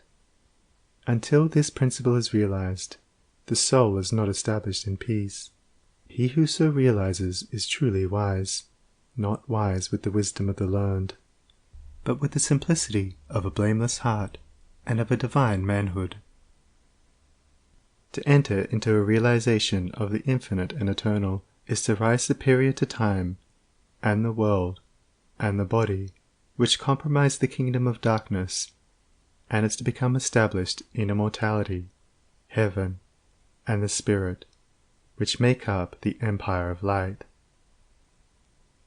Entering into the infinite is not a mere theory or sentiment. It is a vital experience which is the result of assiduous practice in inward purification. When the body is no longer believed to be, even remotely, the real man, when all appetites and desires are thoroughly subdued and purified, then the emotions are rested and calm, and when the oscillation of the intellect ceases and perfect poise is secured, then, and not until then, does consciousness become one with the infinite. Not until then is childlike wisdom and profound peace secured. Men grow weary and grey of the dark problems of life, and finally pass away and leave them unsolved, because they cannot see their way out of the darkness of the personality, being too much engrossed in its limitations. Seeking to save his personal life, man forfeits the greater impersonal life in truth. Clinging to the perishable, he is shut out from a knowledge of the eternal. By the surrender of self, all difficulties are overcome, and there is no error in the universe but the fire of inward sacrifice will burn it up like a chaff. No problem, however great, but will disappear like a shadow under the searching light of self-abnegation. Problems exist only in our own self-created illusions, and they vanish away when self is yielded up. Self and error are synonymous. Error is involved in the darkness of unfathomable complexity, but eternal simplicity is the glory of truth. Love of self shuts men out from truth. By seeking their own personal happiness, they lose the deeper, purer, and more abiding bliss, says Carlyle. There is in man a higher than love of happiness. He can do without happiness, and instead thereof find blessedness. Love not pleasure, love God. This is the eternal yea, wherein all contradiction is solved, wherein whoso walks and works, it is well with him.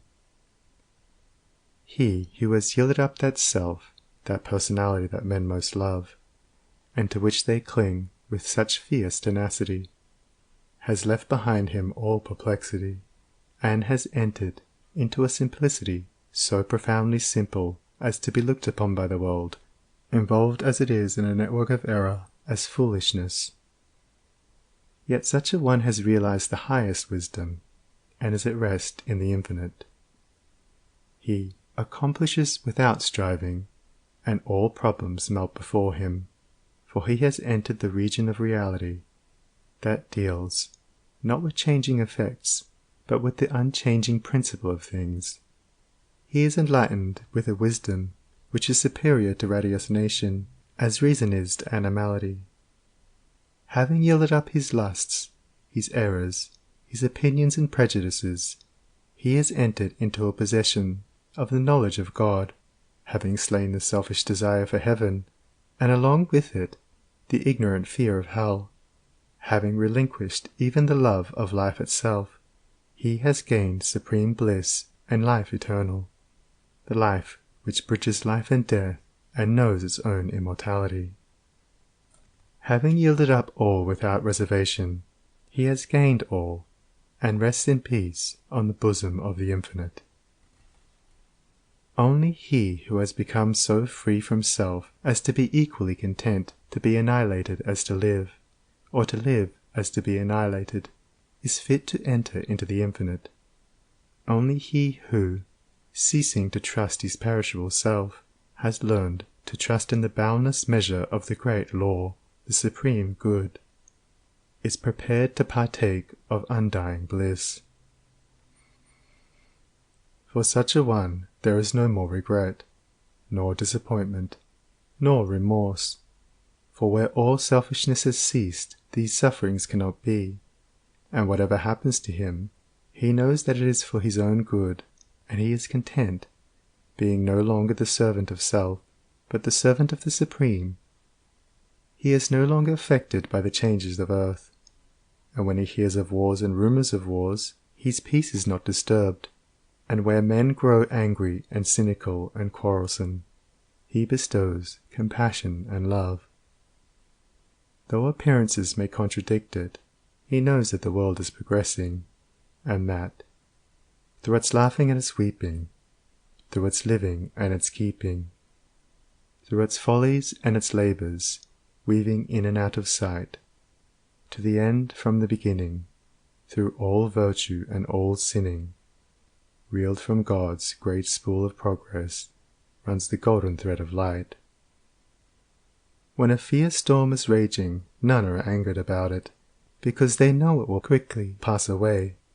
And when the storms of contention are devastating the world, the wise man, looking with the eye of truth and pity, knows that it will pass away, and that out of the wreckage of broken hearts which it leaves behind, the immortal temple of wisdom will be built. Sublimely patient, infinitely compassionate, deep, silent, and pure, his very presence is a benediction. And when he speaks, men ponder his words in their hearts, and by them rise to higher levels of attainment.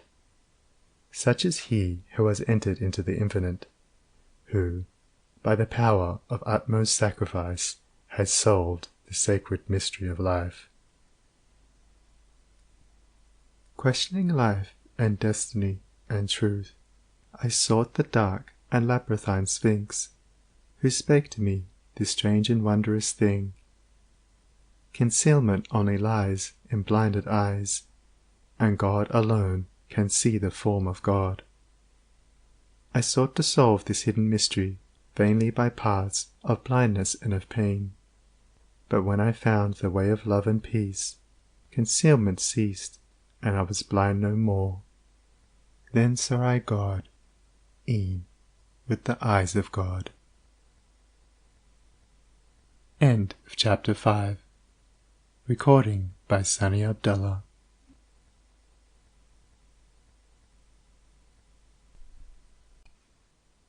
Chapter 6. Of the Way of Peace. Saints, Sages, and Saviours. The Law of Service. The spirit of love, which is manifested as a perfect and rounded life, is the crown of being and the supreme end of knowledge upon this earth. The measure of a man's truth is the measure of his love, and truth is far removed from him whose life is not governed by love. The intolerant and condemnatory, even though they profess the highest religion, have the smallest measure of truth, while those who exercise patience, and who listen calmly and dispassionately to all sides, and both arrive themselves at, and incline others to, thoughtful and unbiased conclusions upon all problems and issues, have truth in fullest measure. The final test of wisdom is this: how does a man live? What spirit does he manifest? How does he act under trial and temptation? Many men boast of being in possession of truth who are continually swayed by grief, disappointment, and passion, and who sink under the first little trial that comes along. Truth is nothing if not unchangeable, and in so far as a man takes his stand upon truth, does he become steadfast in virtue, does he rise superior to his passions and emotions and changeable personality. Men formulate perishable dogmas and call them truth. Truth cannot be formulated. It is ineffable, and ever beyond the reach of intellect. It can only be experienced by practice. It can only be manifested as a stainless heart and a perfect life. Who, then, in the midst of the ceaseless pandemonium of schools and creeds and parties, has the truth? He who lives it. He who practices it. He who, having risen above that pandemonium by overcoming himself, no longer engages in it, but sits apart, quiet, subdued, calm, and self-possessed, freed from all strife, all bias, all condemnation, and bestows upon all the glad and unselfish love of the divinity within him. He who is patient, calm, gentle, and forgiving under all circumstances manifests the truth. Truth will never be proved by wordy arguments and learned treaties. For if men do not perceive the truth in infinite patience, undying forgiveness, and all-embracing compassion, no words can ever prove it to them. It is an easy matter for the passionate to be calm and patient when they are alone, or are in the midst of calmness. It is equally easy for the uncharitable to be gentle and kind when they are dealt kindly with. But he who retains his patience and calmness under all trial, who remains sublimely meek and gentle under the most trying circumstances, he, and he alone, is possessed of the spotless truth.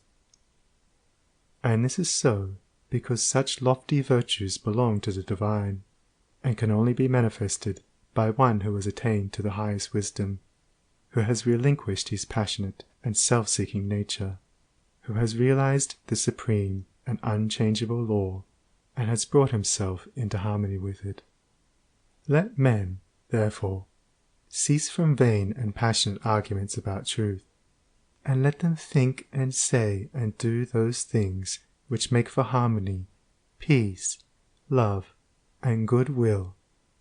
Let them practice heart virtue, and search humbly and diligently for the truth, which frees the soul from all error and sin, from all that plights the human heart, and that darkens, as with unending night, the pathway of the wandering souls of earth.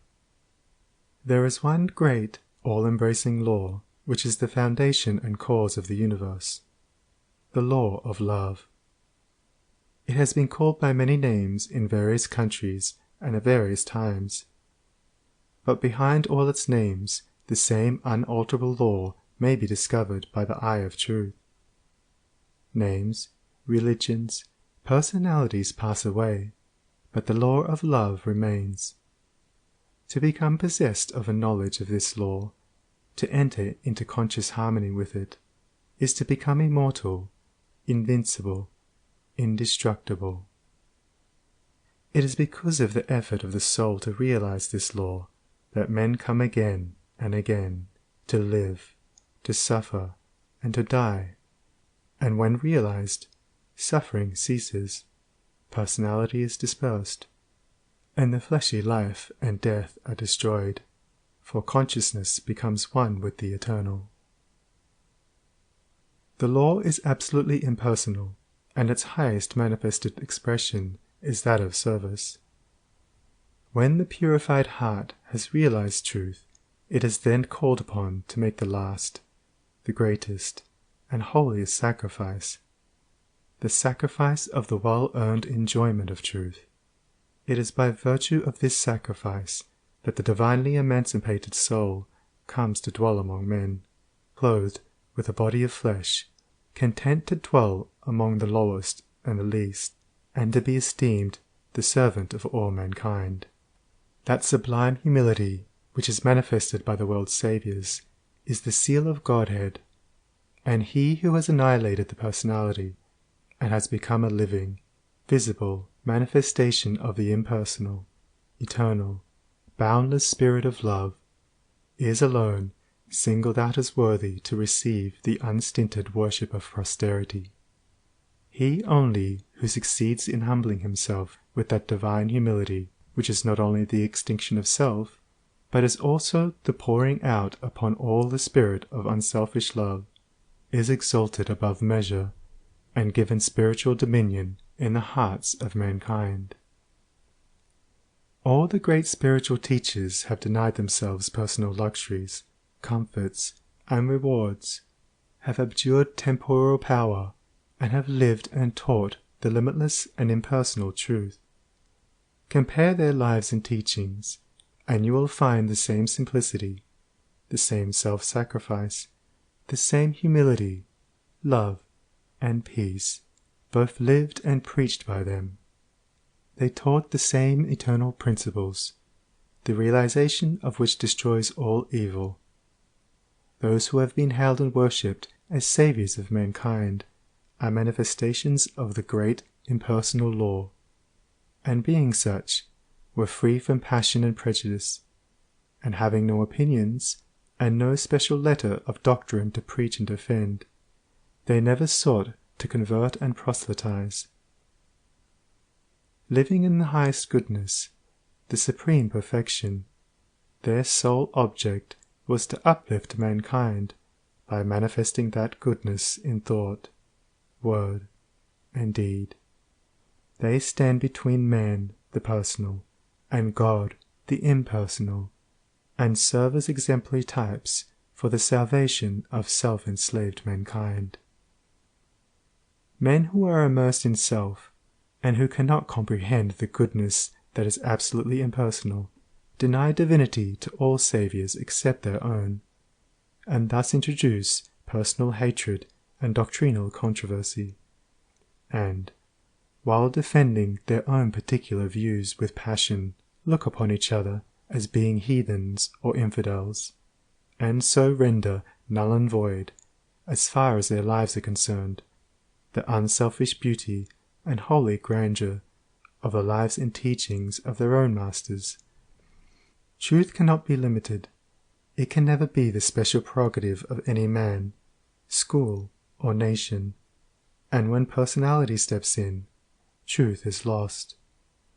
The glory alike of the saint, the sage, and the Saviour is this, that he has realized the most profound lowliness, the most sublime unselfishness, and having given up all, even his own personality, all his works are holy and enduring, for they are freed from every taint of self.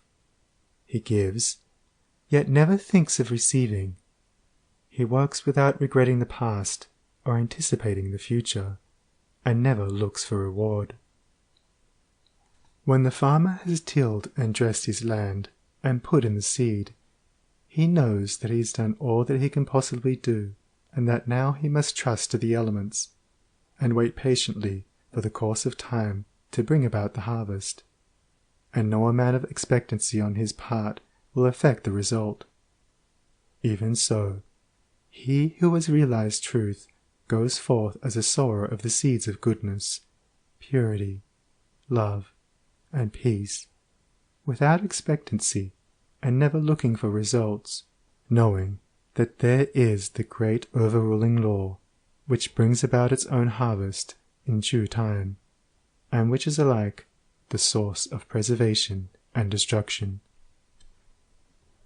Men, not understanding the divine simplicity of a profoundly unselfish heart, look upon their particular Saviour as the manifestation of a special miracle, as being something entirely apart and distinct from the nature of things, as a being, in his ethical excellence, eternally unapproachable by the whole of mankind. This attitude of unbelief, for such it is, in the divine perfectibility of man, paralyzes effort, and binds the souls of men, as with strong ropes to sin and suffering. Jesus grew in wisdom, and was perfected by suffering. What Jesus was, he became such. What Buddha was, he became such. And every holy man became such by unremitting perseverance in self-sacrifice. Once recognize this, once realize that by watchful effort and hopeful perseverance, you can rise above your lower nature, and great and glorious will be the vistas of attainment that will open up before you. Buddha vowed that he would not relax his efforts until he arrived at the state of perfection, and he accomplished his purpose. What the saints, sages, and saviors have accomplished, you likewise may accomplish, if you will only tread the way which they trod and pointed out, the way of self-sacrifice, of self-denying service. Truth is very simple. It says, "Give up self, come unto me, away from all that defiles, and I will give you rest." All the mountains of commentary that have been piled upon it cannot hide it from the heart that is earnestly seeking for righteousness. It does not require learning. It can be known in spite of learning. Disguised under many forms by erring, self-seeking man, the beautiful simplicity and clear transparency of truth remains unaltered and undimmed, and the unselfish heart enters into and partakes of its shining radiance. Not by weaving complex theories, not by building up speculative philosophies, is truth realized, but by weaving the web of inward purity, by building up the temple of a stainless life, is truth realized. He who enters upon his holy way begins by restraining his passions. This is virtue, and is the beginning of saintship, and saintship is the beginning of holiness. The entirely worldly man gratifies all his desires, and practices no more restraint than the law of the land in which he lives demands.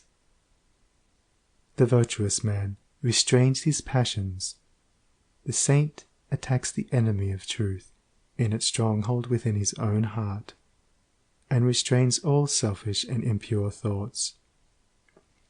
While the holy man is he who is free from passion and all impure thought, and to whom goodness and purity have become as natural as scent and colour are to the flower. The holy man is divinely wise. He alone knows truth in its fullness, and has entered into abiding rest and peace. For him, evil has ceased. It has disappeared in the universal light of the all-good. Holiness is the badge of wisdom. Said Krishna to Prince Arjuna, humbleness, truthfulness, and harmlessness, patience and honor, reverence for the wise, purity, constancy, control of self, contempt of sense delights, self-sacrifice, perception of the certitude of ill in birth, death, age, disease, suffering and sin, an ever-tranquil heart in fortune's good and fortune's evil, endeavours resolute to reach perception of the utmost soul, and grace to understand what gain it was so to attain. This is true wisdom, Prince, and what is otherwise is ignorance. Whoever fights ceaselessly against his own selfishness, and strives to supplant it with all-embracing love, is a saint, whether he live in a cottage or in the midst of riches and influence, or whether he preaches or remains obscure. To the worldling, who is beginning to aspire toward higher things, the saint, such as a sweet Saint Francis of Assisi or a conquering Saint Anthony, is a glorious and inspiring spectacle. To the saint, an equally enrapturing sight is that of a sage, sitting serene and holy, the conqueror of sin and sorrow, no more tormented by regret and remorse, and whom even temptation can never reach. And yet even the sage is drawn on by a still more glorious vision, that of the Saviour, actively manifesting his knowledge in selfless works, and rendering his divinity more potent for good, by sinking himself into the throbbing sorrowing, aspiring heart of mankind. And this only is true service, to forget oneself in love towards all, to lose oneself in working for the whole. O thou vain and foolish man, who thinkest that thy many works can save thee, who, chained to all error, talkest loudly of thyself, thy work, and thy many sacrifices, and magnifiest thine own importance, know this, that though thy fame fill the whole earth, all thy work shall come to dust, and thou thyself be reckoned lower than the least in the kingdom of truth. Only the work that is impersonal can live. The works of self are both powerless and perishable, where duties, however so humble, are done without self-interest, and with joyful sacrifice. There is true service and enduring work. Where deeds, however brilliant and apparently successful, are done from love of self, there is ignorance of the law of service, and the work perishes. It is given to the world to learn one great and divine lesson, the lesson of absolute unselfishness. The saints, sages, and saviours of all time are they who have submitted themselves to this task, and have learnt and lived it.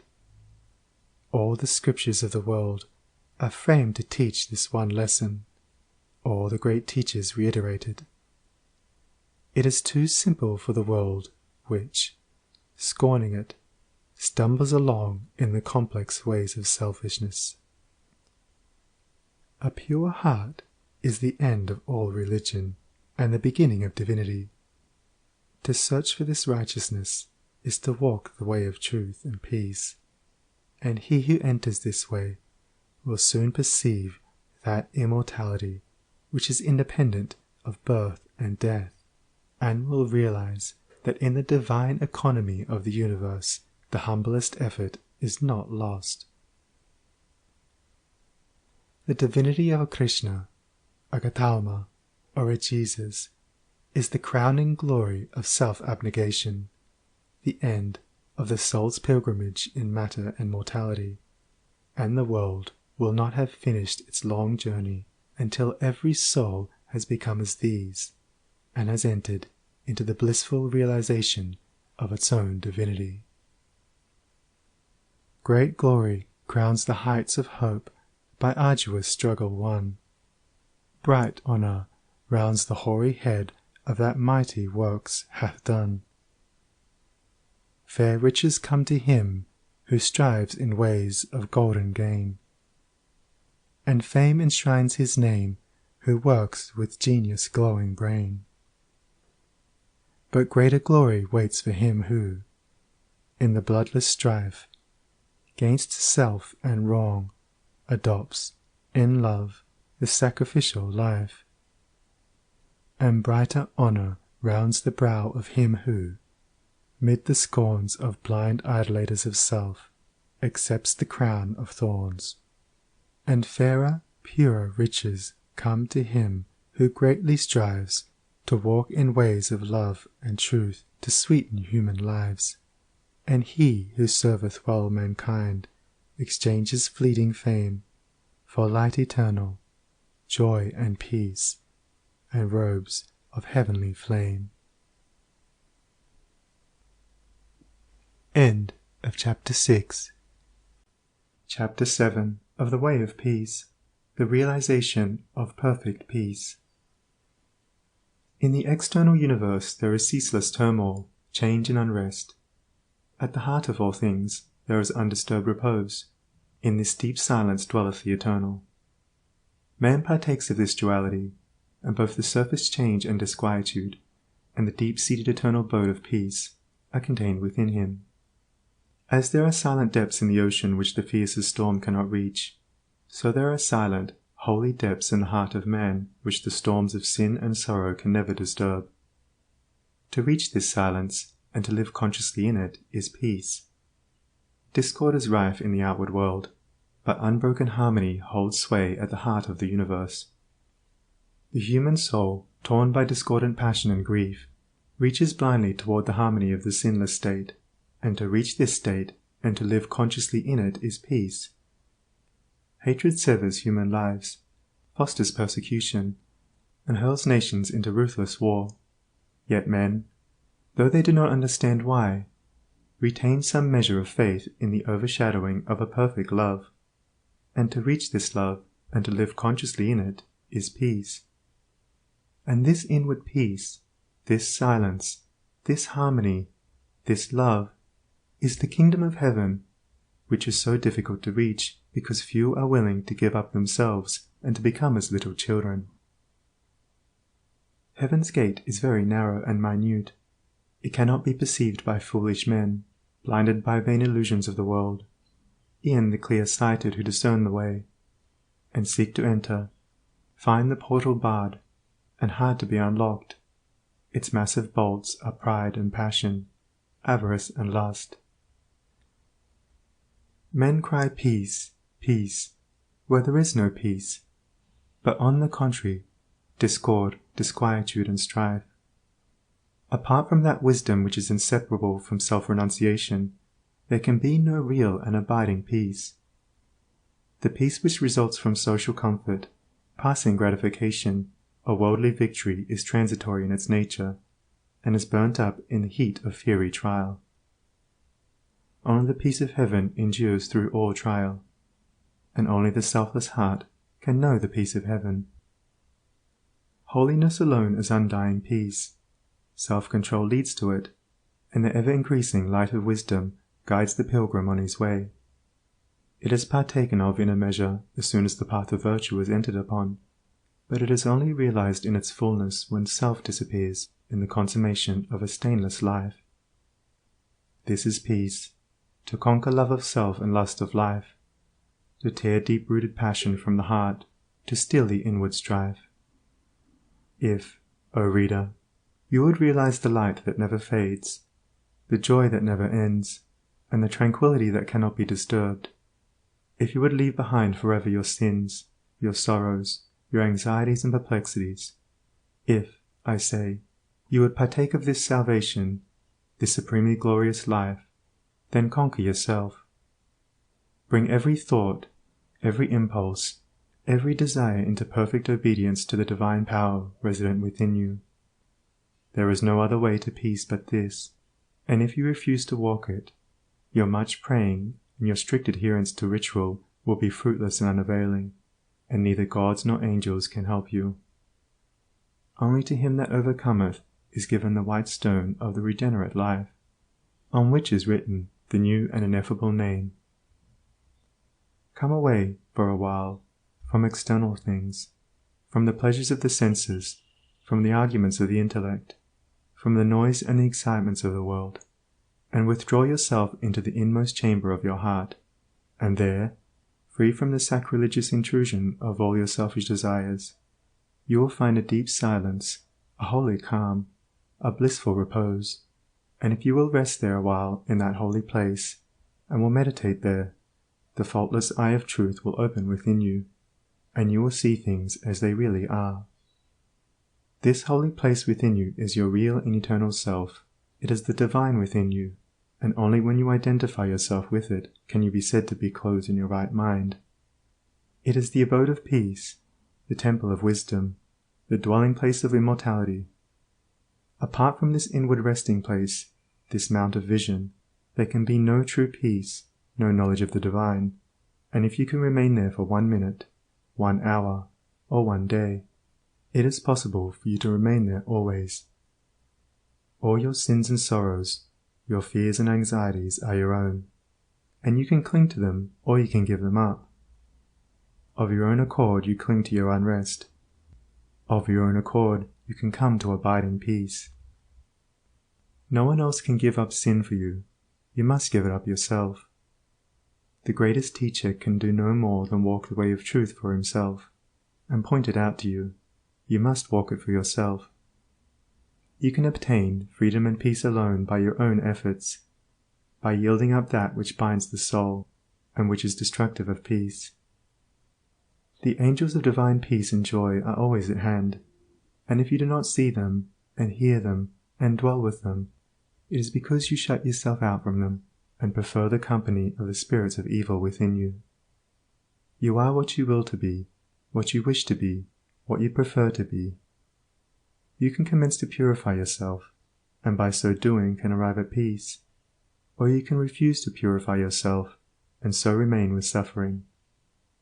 Step aside, then, come out of the fret and fever of life, away from the scorching heat of self, and enter the inward resting place where the cooling airs of peace will calm, renew, and restore you.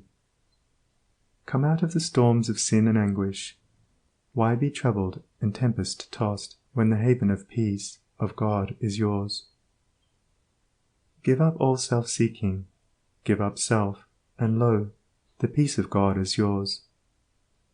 Subdue the animal within you, conquer every selfish uprising, every discordant voice, transmute the base metals of your selfish nature into the unalloyed gold of love, and you shall realize the life of perfect peace.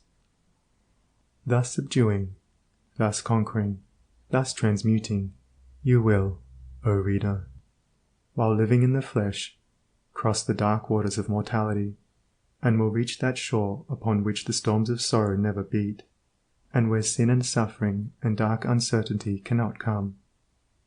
Standing upon that shore, holy, compassionate, awakened, and self-possessed and glad with unending gladness, you will realize that never the Spirit was born, the Spirit will cease to be never. Never was time it was not.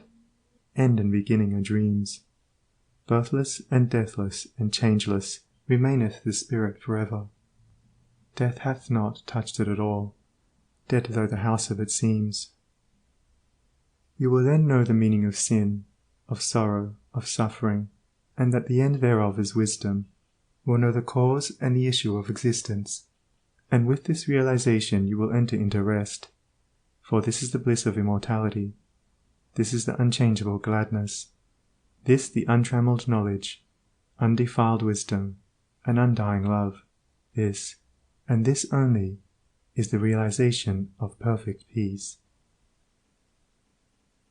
O thou who wouldest teach men of truth, hast thou passed through the desert of doubt? Art thou purged by the fires of sorrow? Hath Ruth, the fiends of opinion, cast out of thy human heart? Is thy soul so fair that no false thought can ever harbour there? O thou who wouldest teach men of love, hast thou passed through the place of despair? Hast thou wept through the dark night of grief? Does it move thy human heart to pitying gentleness, looking on wrong and hate and ceaseless stress? O thou who wouldest teach men of peace, hast thou crossed the wide ocean of strife? Hast thou found on the shores of the silence release from all the wild unrest of life? From thy human heart hath all striving gone, leaving but truth and love and peace alone? End of Chapter 7. Recording by Sunny Abdullah. SONNIE.org. End of The Way of Peace by James Allen.